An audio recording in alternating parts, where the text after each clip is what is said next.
மாவட்டம் வேடசந்தூர் தாலுகா வடமதுரையில் இந்து ஆலய பாதுகாப்பு முன்னணி சார்பாக கலந்தாய்வு கூட்டம் நீலிமலை சபரி சாஸ்தா கோவிலில் மாநில தலைவர் பார்த்தசாரதி முன்னிலையில் நடைபெற்றது. திண்டுக்கல் மாவட்டத்துடைய பொறுப்பாளர் மருதமுத்து தலைமையில் நடைபெற்றது. இது தீர்மானங்களாக நம்ம தமிழகத்தில் உள்ள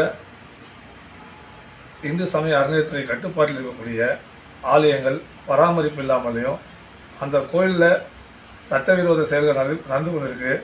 அதன் அரசாங்கம் அதை தடுக்க வேண்டும். ரெண்டாவது நம்ம 4000 கோயில்களுக்கு மேலே ஒருவேளை விளக்கு கூட எரியாமல் இருக்குது. அந்த ஆலயங்களை அறநிலையத்துறையை அவங்களால முடியாது, எங்களால் ஏற்ற முடியாதுன்னு சொன்னால் அது எங்கள் அமைப்புக்கிட்ட ஒப்படைச்சா எங்கள் அமைப்பின் சார்பாக நாங்கள் அந்த விளக்கெரியாத ஆலயங்களில் தீப ஒளி ஏற்றுவதற்கு எங்கள் அமைப்பு தயாராக இருக்கோம். பல ஆலயங்கள் சிதிலமடைஞ்சிருக்கு. சிதிலமடைஞ்ச ஆலயங்கள் பராமரிக்கிறதுக்கு கூட இந்த அறநிலையத்துறைகிட்ட முடியல. 44,127 கோயில் இந்து சமய அறநிலையத்துறை கட்டுப்பாட்டில் இருந்தாலும் இந்து சமய அறநிலையத்துறை 6000 கோயில்களை மட்டும்தான் பராமரிக்கிறாங்க. மற்ற கோயில்களை நிராகரியாக விட்டுறாங்க. அறநிலையத்துறை கோயில் உண்டியலை மட்டும்தான் கணக்கு பார்க்குறாங்க. உள்ள இருக்க ஆலயத்துக்குள்ளே இருக்கக்கூடிய எந்த ஒரு இதுவுமே கிடையாது. சாமிக்கு போனால் வஸ்திரம் இல்லை. முதல்ல 6 கால பூஜை நடந்தது. இன்றைக்கி 5 கால பூஜை கூட இல்லை. 3 கால பூஜையாக மாறிடுச்சு. விளம்பர கோயிலாக தான் பயன்படுத்துகிறாங்க. நம்ம கோயில் சுற்றுலா பொருட்காட்சி மாதிரி இருக்குது. நம்மளுக்கு கஷ்டம்னு சொல்லி கடவுள்கிட்ட சாமி கும்பிடணும்னு போனால் அங்கே கடவுளே கஷ்டத்தில் தான் உட்காந்துக்கிற நிலைமையை இன்றைக்கி இந்த அரசாங்கம் நம்ம கோயில்களை ஒரு கேலி பொருளாகத்தான் பயன்படுத்துகிறாங்க. கேளிக்கை பொருள்களாக பயன்படுத்துகிறாங்க.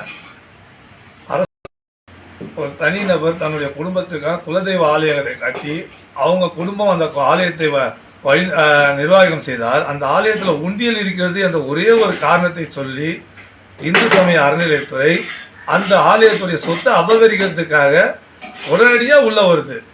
ஆனால் இந்து சமய அறநிலையத்துறை அமைச்சர் அல்லையான்னு சொல்லி கிறிஸ்துவ மதத்துக்கு ஜால்ரா அடித்து கொண்டிருக்கிறார். இஸ்லாமியருடைய ரம்ஜான் நோன்பு கஞ்சிக்கு குல்லா போட்டு நோன்பு குடிக்கிறார். ஆனால் அவர் ஐயப்ப பக்தர். முதல்ல இந்து சமய அறநிலையத்துறை அமைச்சர் இந்துக்களுக்காக மட்டும்தான் இருக்கணும். மாற்று மத வழிபாட்டில் கலந்துக்க கூடாது. ஆனால் அவர் எல்லாத்தையும் பண்ணின்னு இருக்காரு. கோயில் சொத்தை கொள்ளையடிக்குது. என் குடும்ப கோயிலையும் கொள்ளையடிக்கிறதுக்கான இந்த அரசாங்கத்துக்கு தேவையில்லாத வேலைகளை செய்து கொண்டிருக்கிறார். இந்த ஆலய பாதுகாப்பு முன்னணி இது போன்ற சம்பவங்களை வன்மையாக கண்டிக்கிறது. இந்த அரசாங்கத்துக்கு இந்த ஆலய பாதுகாப்பு முன்னணி கண்டனத்தையும் தெரிவிக்கிறது. நன்றி. இந்த ஆலய பாதுகாப்பு முன்னணி கோரிக்கையை முன்வைக்கிறது. நீங்கள் வசிக்கக்கூடிய பகுதியில் விளக்கேற்றக்கூட வழி இல்லாத கோயிலும் சிதிலமடைந்த கோயிலும் இருந்தால் எங்கள் அமைப்புக்கு பொதுமக்கள் தெரியப்படுத்தினால் அந்த கோயிலில் வழிபாட்டுக்கு இந்த ஆலய பாதுகாப்பு முன்னணி ஏற்பாடு செய்யும். ரெண்டாவது, கிராமப்புறங்களில் இருக்கக்கூடிய குலதெய்வ கோயில்கள் அந்த கோயிலில் அந்த நிர்வாகம் பண்ணுறவங்க ஒரு தகவலை சொல்கிறோம். நீங்கள் உங்கள் கோயிலில் உண்டியல் மட்டும் வைக்காதீங்க.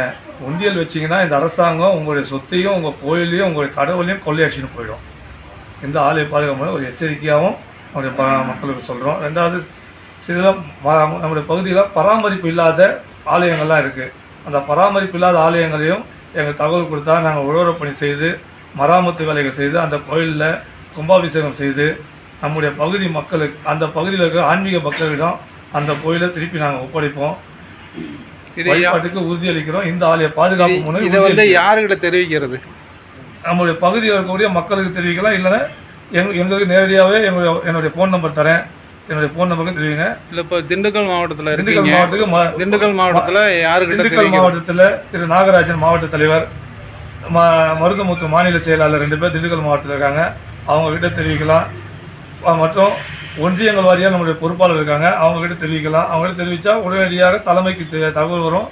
அதற்கு பிறகு நாங்கள் அந்த பகுதியை கலாய்வு செய்து அந்த ஆலயங்களுக்கு தேவையான அனைத்து பொருட்களையும் அமைப்பு சார்பாகவும் நாங்களே அந்த கோயிலுடைய பூஜைகளை ஏற்றுக்கொண்டு நாங்களே அந்த கோயிலை வழிநடத்துவோம் என்று தெரியப்படுத்துகிறோம்.